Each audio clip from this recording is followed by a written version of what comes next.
Salut, le branch est un node de flow control d'Unreal Engine, c'est-à-dire qu'il va nous permettre d'avoir la main sur le flux de lecture.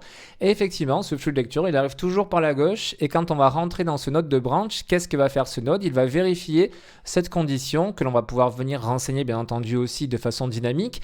On voit que c'est un booléen, c'est-à-dire vrai ou faux. Et la case à cocher le symbolise bien. Si c'est coché, ça veut dire que ma condition est réunie. Alors c'est le pin d'exécution true, qui veut dire vrai en anglais, qui va être exécuté.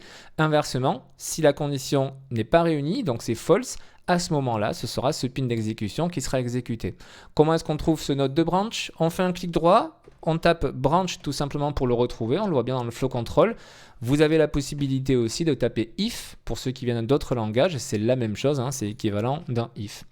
Dans mon exemple, je vous montre tout de suite ce que j'ai fait. Quand mon personnage est en train de marcher ou rester au sol tout simplement, il y a marqué je ne vole plus dans mon interface, et par contre quand je me mets à sauter et que je suis en l'air, il y a marqué je vole, et je mets comme ça mon texte à jour en fonction justement d'une fonction qui va me retourner au format booléen si je suis en train de tomber ou pas. Je montre ça tout de suite. Mon exemple est ici, sur un event tick dans le blueprint de mon personnage. J'exécute cette fonction qui est native à Unreal, je ferai un tuto là-dessus, qui me permet de retourner au format booléen, donc est-ce que je suis en train de tomber ou pas?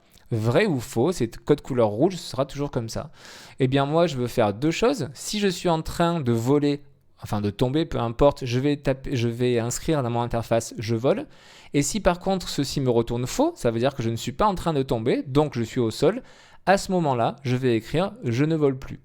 Ça, c'est l'exemple que je vous ai montré précédemment. Je pourrais très bien ne rien écrire quand je ne vole plus. C'est-à-dire que je vais venir décocher ici, je ne veux pas gérer le cas où cette condition me retourne faux. Vous allez vous retrouver dans cette situation dans plein de cas de figure. Et là, effectivement, maintenant, quand je vais être au sol, il ne s'affiche rien.